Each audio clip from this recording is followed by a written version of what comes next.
Assalamualaikum warahmatullahi wabarakatuh.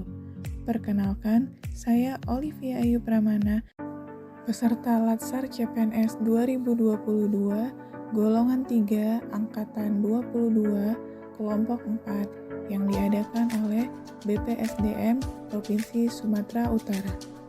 Pada Learning Journal kali ini, saya akan membahas mengenai manajemen ASN dengan pengampu materi Bapak Dr. Andes Muhammad Kahfi, MSI.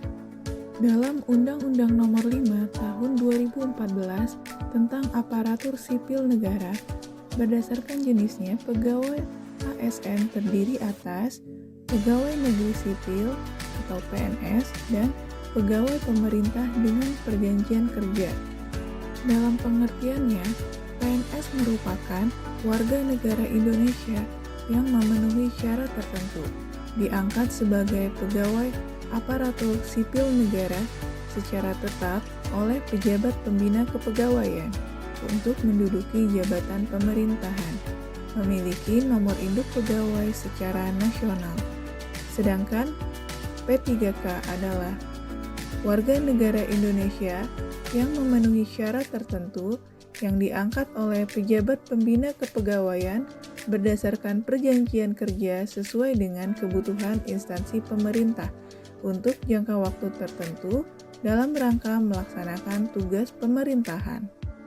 Dalam manajemen ASN, terdapat beberapa substansi penting yang harus kita pahami, antara lain kedudukan dan peran ASN, hak dan kewajiban ASN, kode etik ASN, dan konsep sistem merit dalam pengelolaan ASN, serta mekanisme dalam pengelolaan ASN. Saya akan membahas mengenai substansi yang pertama, mengenai kedudukan dan peran ASN. Di sini, ASN memiliki tugas dan fungsi antara lain sebagai pelaksana kebijakan publik dan pelayan publik, serta perekat dan pemersatu bangsa. Selanjutnya adalah hak dan kewajiban PNS.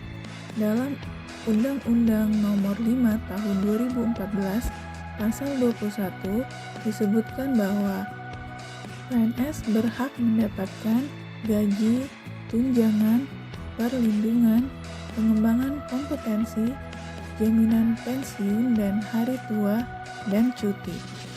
Sedangkan hak yang dimiliki oleh pegawai pemerintah dengan perjanjian kerja sama halnya dengan hak yang dimiliki oleh PNS, hanya saja tidak dapat jaminan pensiun dan hari tua.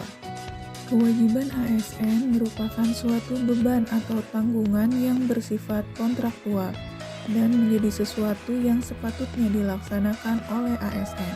Berikut kewajiban ASN, yaitu setia dan taat pada Pancasila, Undang-Undang 1945, NKRI, dan pemerintahan yang sah, menjaga persatuan dan kesatuan bangsa, melaksanakan kebijakan, mentaati peraturan perundang-undangan, melaksanakan tugas dengan penuh pengabdian, kejujuran, dan tanggung jawab, menunjukkan integritas. Juga dijelaskan mengenai kode etik dan kode perilaku ASN.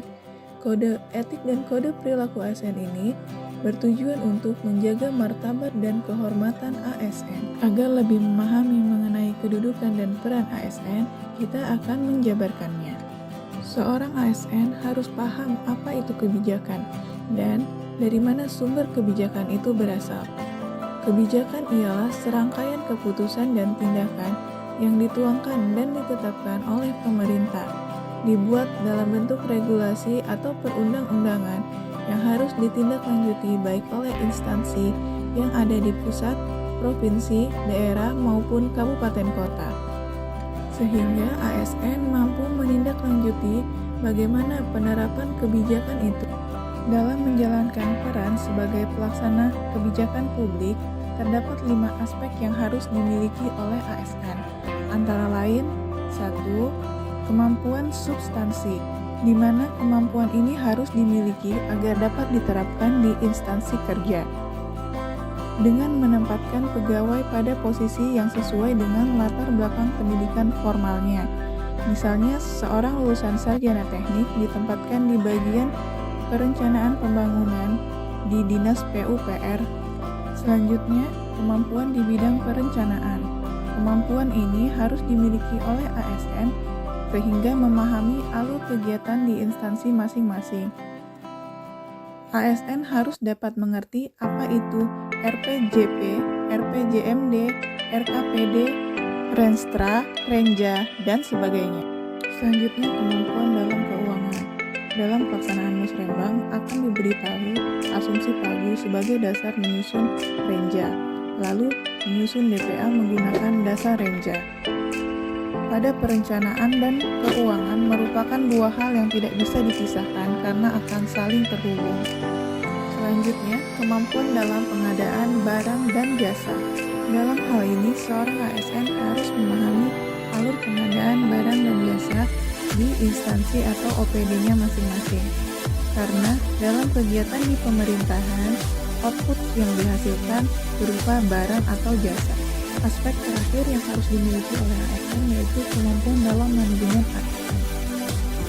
ASN harus paham dan menguasai manajemen agar dapat motivasi diri dalam pengembangan karir di masa depan. Sebagai seorang pelayan publik, ASN harus benar-benar menempatkan diri sebagai pelayan, bukan sebagai orang yang dilayani. ASN harus mengetahui tugasnya dengan melaksanakan kewajibannya dengan penuh tanggung jawab dan disiplin yang tinggi, serta dapat berkomunikasi dengan baik, ramah, dan sopan. Dalam melaksanakan pelayanan publik, harus berdasarkan standar pelayanan sebagai pedoman dalam penyelenggaraan pelayanan. Selanjutnya, ASN juga mempunyai kewajiban sebagai perekat dan pemersatu bangsa, di mana seorang ASN harus memiliki kepedulian terhadap sesama, sehingga dirindukan kehadirannya. Kehadiran ASN diharapkan bisa memberikan contoh keteladanan, mampu menjadi mediator saat terdapat perselisihan, serta memiliki semangat dalam membagi inovasi dan motivasi, baik saat berada di dalam lingkungan keluarga, di dalam lingkungan masyarakat, maupun di lingkungan kerja. Selanjutnya, kita akan membahas pelaksanaan sistem merit dalam pengelolaan ASN. Sistem merit adalah kebijakan dan manajemen ASN yang berdasarkan pada kualifikasi, kompetensi, dan kinerja secara adil dan wajar dengan tanpa membedakan latar belakang politik, ras, warna kulit, agama, asal-usul, jenis kelamin, status pernikahan, umur, dan kondisi kecacatan. Manfaat sistem merit bagi organisasi antara lain mendukung keberadaan penerapan prinsip akuntabilitas dan dapat mengarahkan SDM untuk dapat mempertanggungjawabkan tugas dan fungsinya. Kemudian, instansi pemerintah mendapatkan pegawai yang tepat dan berintegritas untuk mencapai visi dan misinya. Manfaat sistem merit bagi pegawai antara lain menjamin keadilan dan ruang keterbukaan dalam perjalanan karir seorang pegawai, serta memiliki kesempatan yang sama untuk meningkatkan kualitas diri. Demikian learning journal saya. Wassalamualaikum warahmatullahi wabarakatuh.